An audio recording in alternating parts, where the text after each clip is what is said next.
I'm a graduate of the University of Southern Mississippi.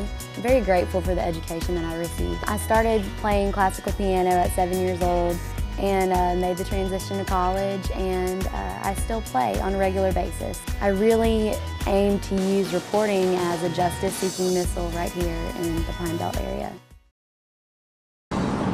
Carrie and Randy, it is an extremely disappointing day here at the University of Southern Mississippi, according to University President Dr. Rodney Bennett. Also, I am holding in my hand right now that public notice that will be discussed later on tonight. That black Honda Accord came by, smashed the side of the trooper vehicle, then flipped and lodged right underneath that orange 18-wheeler situated behind me. Miraculously, nobody is dead. The fireworks were absolutely exploding everywhere. It looked like the 4th of July, except a nightmare from the 4th of July. About why this man has still not been arrested and how they plan on tackling the drug epidemic over in Wayne County. Here is Rachel Beech with more in our top story tonight at 6 o'clock. That's right, Carrie and Randy. Well, almost does not quite cut it whenever it comes to showing up to your arrest warrant. Here's what I found out today in Wayne County. The South Mississippi Narcotics Task Force is cracking down on the Wayne County drug scene. We issued several warrants yesterday. We arrested several subjects. Purcell adds that 6 people were arrested and charged with crimes ranging from sale of meth, sale of ice, sale of crack cocaine, and prescription forgery. Those arrested and charged are Stephen Henderson, Kathy Jo Stanley, Sheila Bentley, Melvin Bishop, Marcia Hill, and Derek Hill. Purcell says one person is at large. We have apprehended everybody that we attempted to locate other than Joseph K. Barnett. On Friday, Wayne County Constable Mark West attempted to arrest Barnett at Barnett's appraisal business in town. Man was supposed to come turn himself in this morning, which he has not and has not been located. According to the Justice Court affidavits, Barnett transferred the prescription drug Lortab to a confidential informant. These are Lortab. On 2 occasions.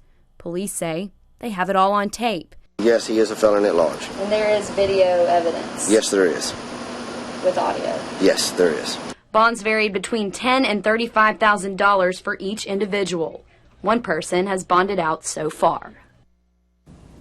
All right, and also I tried contacting their police chief, but did not have any luck whenever I tried contacting him. But just keep in mind that this investigation is open, and that investigation is far from over, guys. Lynn Page looks like anyone you'd see out on the town. Hard to believe that not even 1 month ago, this was her home. Until Shaquena Arrington decided to do something a little different. I just love people, and I try to do whatever I can to be a blessing to people. So she drove to the other side of the train tracks, got out of her car, and searched. She was very pitiful and hungry. That's when she found Miss Page, hunched over and dying. I feel safer, much safer, darling. I'm just happy that I was able to help get her out the woods. After spending a while hospitalized and receiving several treatments, Paige is slowly piecing her life back together. She's now living with a Pine Belt family who asks to remain anonymous. After living out here in the middle of the woods for 2 years, she returned to where she used to live for the first time. I would never want to be here again. Many of 71-year-old Paige's personal items turned up missing. However, she kept one item extremely close. My New Testament. Her Bible. My Bible is one of my devoted materials. Shaquena and her husband just started Faith Blessing Path. And we never realized we had this many homeless people in Hattiesburg. Their dream is to build a halfway house once they receive enough donations and resources. This is a way we express Jesus. This is something I support my wife with 100%. For now, they're finding temporary housing for the homeless in our area. For people like you, me, and Miss Page. A concussion treatment patented back in 2011 could be hitting the shelves in the United States in coming days. And NFL great and Mississippi native Brett Favre is endorsing it. Back in November 2013, legendary quarterback and future NFL Hall of Famer Brett Favre told the Today Show's Matt Lauer that if he had a son, he'd be, quote, leery about letting him play football, end quote. And on Monday, Favre took that sentiment even further. It's a violent sport, you know, and for two reasons I don't know if I would let him play. The pressures to, you know, to live up to what your dad had done, but more importantly, the damage that is done by playing. Favre played 20 years in the National Football League. The cumulative effect is yet to be known, but it's probably not great, right. not good. Favre is talking about the cumulative effect of concussions, and now he's endorsing Prevacus, a breakthrough nasal spray. After you have a concussion, you have a temporary energy crisis in the brain. Van Landingham adds that it's safer than Tylenol, and according to Prevacus.com, it would reduce cell death, brain swelling, and inflammation. But by using our drug as soon as possible and for many days afterwards to manage the condition, you can reduce the secondary damage that occurs after a concussion. Favre adds that if he got a concussion today, he'd undoubtedly use that spray.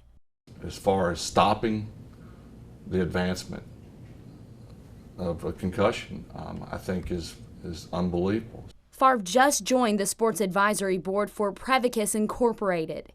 And using all of his connections and his just heart to try to find a cure for concussion to help get this drug into the market. And it all began with Tabasco.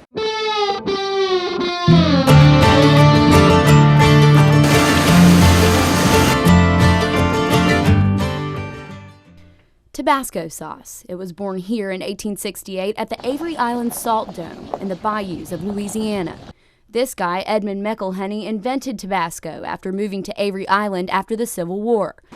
And now the family-owned business is responsible for making food go from bland to the best in the land. And it's in 184 or 5 countries throughout the world. But what makes that red sauce with a kick so popular?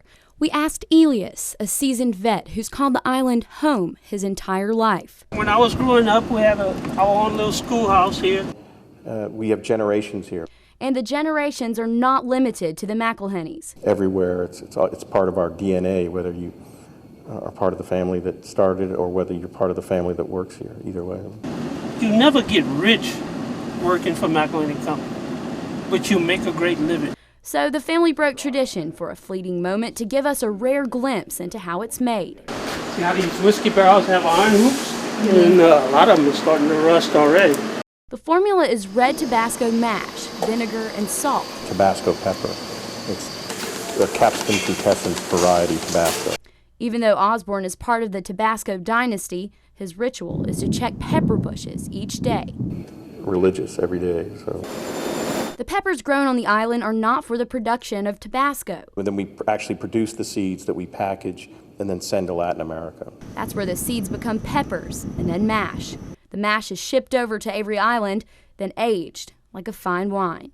The mash is poured into whiskey barrels, sealed with a thick coat of salt, then aged for 3 years. It is then packaged and shipped to places around the world. Holiday trouble while on the road. Hurricane Arthur and other storms causing problems for Americans hoping to hit the road for the 4th of July. ABC's Bazi Kanani is at Reagan National Airport outside Washington, D.C. with more. So as you guys can see, it's very beautiful. I kind of wish I could take it home with me, but I don't think that will happen. Actually, I'm about to take a bite of the strawberry right now. Thanks, guys.